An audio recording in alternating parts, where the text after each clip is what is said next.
perlu nggak saya bongkar? Dan patut saya duga Novi itu adalah penjahat pemain roda 4. Ini saya punya barang buktinya. Boleh dilihat di sini. Ini ada beberapa jumlah transfer atas nama Novi ya, yang memang dia patut diduga merugikan masyarakat meskipun sudah SP3, tapi dengan cara-cara melawan hukum.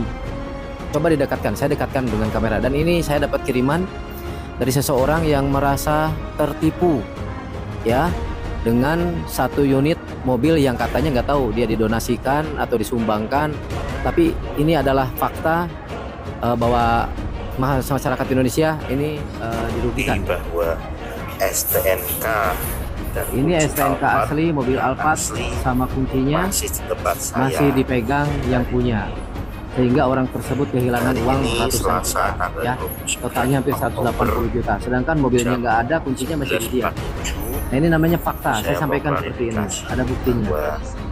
STNK asli dan kunci Alphard, semua peserta transfernya masih di tempat saya.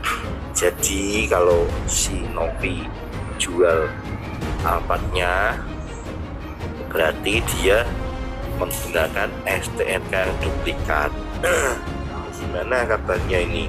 STNK dan STNK asli dan kunci masih tempat saya sampai sekarang belum diselesaikan.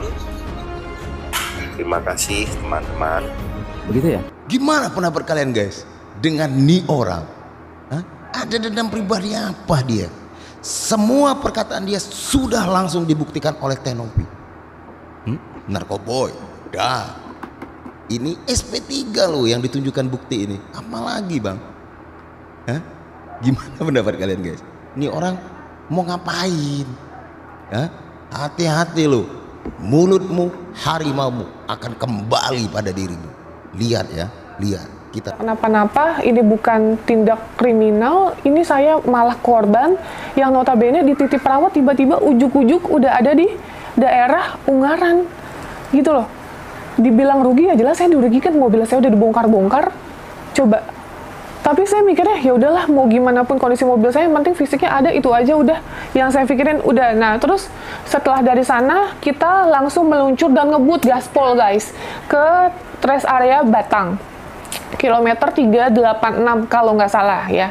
Jadi kita sempat mampir dulu untuk ke toilet karena belum ke toilet sama sekali, kita dari bablas-bablas terus sama beli minum untuk buka puasa ya. Baru mau masuk mobil, saya udah dihadang sama salah satu oknum polisi dan sama ormas ya. Salah satu ormas, aku nggak mau sebut namanya ormasnya apa, tapi ormasnya ini ramean dan yang katanya sering banget preman di daerah tersebut guys ya.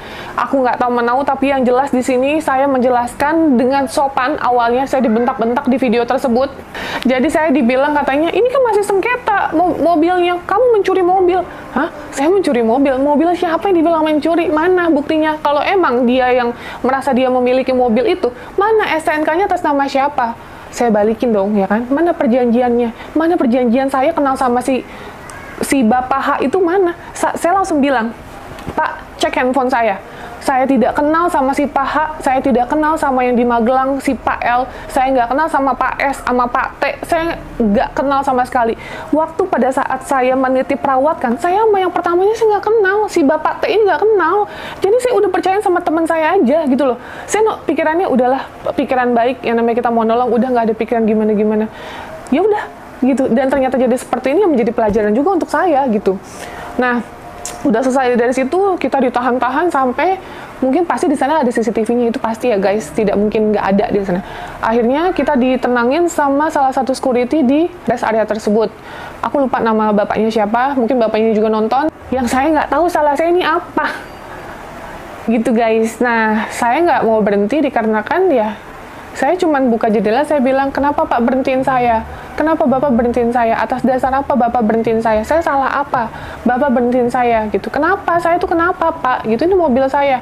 Udah finally kita berhenti karena mobilnya kita diselip gitu ya. Jadi kayak ada truk, terus ini posisi mobil, pokoknya kita di slip gitulah yang ngebuat kita, ya udah kita harus berhenti. Kita berhenti. Setelah itu sempat ada omongan sampai pihak kepolisian, Bapak ini mobil saya tunjukin dari handphone, ini STNK atas nama saya, ini KTP saya, ini SIM saya, ini semua atas nama saya, dan ini mobil saya bisa bertanggungjawabkan semua. Bahkan di video YouTube, mobil ini kan sering masuk ke YouTube, saya tunjukin videonya. Terus dia bilang bahwa dia hanya menjalankan perintah untuk memberhentikan mobil saya. Ditanya atasannya siapa yang suruh berhentiin, dia jawab nggak tahu. Seperti itu. Jadi terus saya menghubungi kuasa hukum saya untuk segera meluncur datang ke lokasi saya. Dikarenakan udah banyak banget polisi yang semakin banyak menghadang, katanya kita mengganggu pengemudi lain yang notabene loh kan yang ngeberhentiin dari PJR tersebut, terus kita disalahin lagi gitu. Terus banyak banget, bukan satu oknum aja kepolisian yang membawa senapan laras panjang, guys. Jadi di situ saya benar-benar ngerasa tertekan, bukan karena saya ngerasa saya salah, tapi saya ngerasa saya benar, tapi apakah harus kebenaran dan mau meminta keadilan diperlakukan seperti ini gitu. Itu trauma saya yang nggak bisa dibayarkan oleh apapun. Traumanya sampai detik ini kalau ngeliat PJR tuh trauma banget gitu. Terus pas polisi nyamperin kita, dan itu bolak-balik berkali-kali polisi nyamperin tuh saya jelasin, Pak ini STNK atas nama saya, ini saya YouTuber Pak, buat apa sih Pak saya harus bohong-bohong gitu loh ngambil mobil yang bukan hak saya. Bukan aku pengen diakui sebagai YouTuber, enggak, maksudnya mobil ini sering masuk ke YouTubeku, jadi kalau Bapak mau cek silakan cek gitu. Terus nanya lagi polisi, pergi lagi, nanya lagi polisi dengan polisi yang berbeda-beda. Tapi kalau sampai nggak balik nanti saya berjuang sama kamu untuk balikin tuh.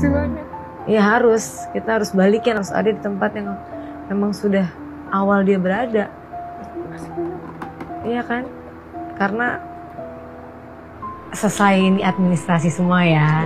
Kita ikutin dulu memang apa yang kekurangan kita ambil hikmahnya dari ini. Tapi kalau sampai nggak balik, kita berjuang Mbak, gak dijual juga dan tidak diperjualbelikan juga. Case Agus kok jadi merambat kemana-mana gitu loh. Ini kan soal mobil, itu gak ada urusannya sama case Agus gitu. Kok bingung mau cari apa, mau cari simpati orang dengan cara menjatuhkan orang lain. Salah saya tuh apa gitu loh. Bapak kan berpendidikan katanya, Bapak kan juga pengacara nasional. Tapi kok Bapak mempunyai sikap seperti itu? Itu untuk apa menjatuhkan orang lain, itu untuk apa? Saya itu salah apa sama Bapak? Urusan saya sebenarnya sama Agus gitu kan. Kalau emang case sama Agus, ya terkait Agus aja. Kenapa ada urusan sampai mobil? Kemarin bilang narkoboy, dari narkoboy udah nggak ada celah lagi. Sekarang ke mobil, dari mobil terus ke apa lagi? Gitu loh. Itu maksudnya tuh apa? Identitas saya dibuka-buka tanpa seizin saya. Emang itu boleh? Kok pengacara nggak ngerti? Tatanya nggak ngerti, undang-undangnya nggak ngerti. Emang boleh data orang disebar-sebarin gini-gini? Emang boleh, saya tanya. Bapaknya pengacara loh, umurnya juga jauh lebih tua dari saya. Kok bisa punya sikap seperti itu gitu? Itu pola pikirnya seperti apa saya nggak tahu. Saya nggak kenal sama si bapak itu. Saya nggak pernah ketemu sama bapak itu, nggak ada masalah sama bapak itu. Kok bisa gitu loh? Dia nyerang terus-menerus.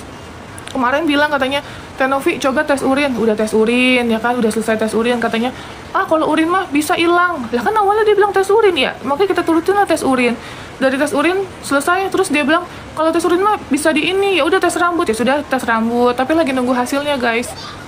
Karena hasilnya 7 hari pengecekan gitu loh, proses gitu.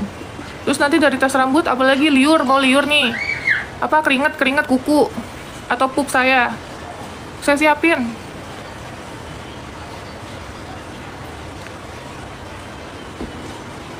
Gitu. Jadi ada orang-orang yang nggak tahu saya salah apa, kok case-nya Agus jadi merambat ke persoalan saya gitu, ke urusan pribadi saya.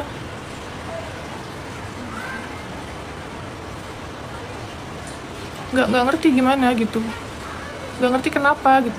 Saya nggak kenal ya sama cewek-cewek itu yang katanya tahu soal saya dan lain-lain. Tapi nanti kalau misalnya kita akan laporkan, itu yang memberikan info itu pasti akan terkait juga sih.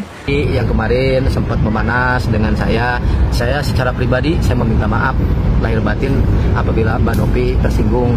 Tapi dalam konteks hukum hari ini mohon maaf, kami sudah melakukan pelaporan kepada pihak Polda Jabar dengan bukti laporan nomor 6484. Nah di situ saya menyampaikan laporan kami kepada pihak yang berwajib sampai sebagai landasan konstitusional bahwa kami pun juga punya hak di situ ya, dan sudah ada surat laporannya. T untuk dirawat. Kemudian setelah 2 hari terlihat GPS HP mobil berjalan menuju arah Magelang. Namun Tenovi menghubungi T dan menanyakan mobil, memastikan bahwa mobil tidak kemana-mana, bahwa mobil di Pemulang. Telah Novi bertemu dengan T sedang di Bogor, langsung berangkat ke Bogor menghubungi T, namun lokasi berbeda, menghubungi saudara yang berada di Jogja, di Magelang, melihat apakah benar posisi mobil saat itu berada di Magelang atau di Jakarta. Unggaran Semarang. Ketika disambangi rekan Tenovi, plat nomor aslinya sudah diganti dengan plat nomor lain. Namun, itu yang membuat warganet terheran-heran. Mengambil mobil plat berubah menjadi plat nomor asli. Pada saat mengambil mobil disaksikan oleh Babinsa, Satpam. Banyak saksi yang melihat di lokasi tersebut. Jika bukan secara diam-diam, mobil kita hadang sebanyak 2 kali. Pertama di rest area, kemudian kami mengadang juga di jalan tol bersama dengan polisi. Apa alasan kendaraan kita dihentikan tanpa adanya surat perintah? Lalu kita berhadapan menuju bukti foto STNK dan KTP. Kita bukan teroris atau bandar, kenapa diperlakukan seperti itu? Tenovi bukan tidak mau ikut ke kantor polisi. Alasan untuk ikut mobil Tenovi karena lagi ada keperluan mendadak. Dengarkan baik-baik ini sebelum Tenovi datang. Mereka menuduh mobil ini adalah mobil penggelapan dana. Kenapa PJR bisa menghentikan mobil kita? Apabila Bapak ini belum melakukan laporan apapun, kok bisa bergerak atas perintah siapa jadinya?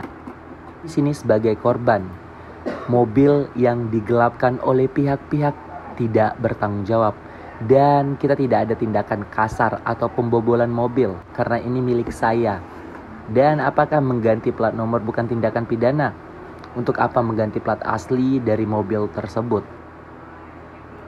Menentang keras perilaku dari adanya seorang oknum pengacara yang tiba-tiba nimbrung, tiba-tiba ngaku sebagai kuasa hukum dari keluarga korban. Apakah Anda mau mencari popularitas? Ingat, membantu rakyat untuk mencari popularitas, maka prestasi Anda tidak akan dihargai, Anda tidak akan dipercaya. Membantu rakyat pengasih keadilan harus dengan tulus. Kamu tahu, hampir setiap hari TV One, Kompas TV, iNews TV, CNN, dan Net TV meminta Hotman untuk tampil live di berbagai program mereka atas kasus Pina Cirebon, tapi semuanya saya tolak. Saya kasih kepada pengacara-pengacara junior di Hotman 911. Saya hanya pernah tampil 2 kali di Infotainment, itu pun gara-gara teman saya Raffi dan Dewi Persik.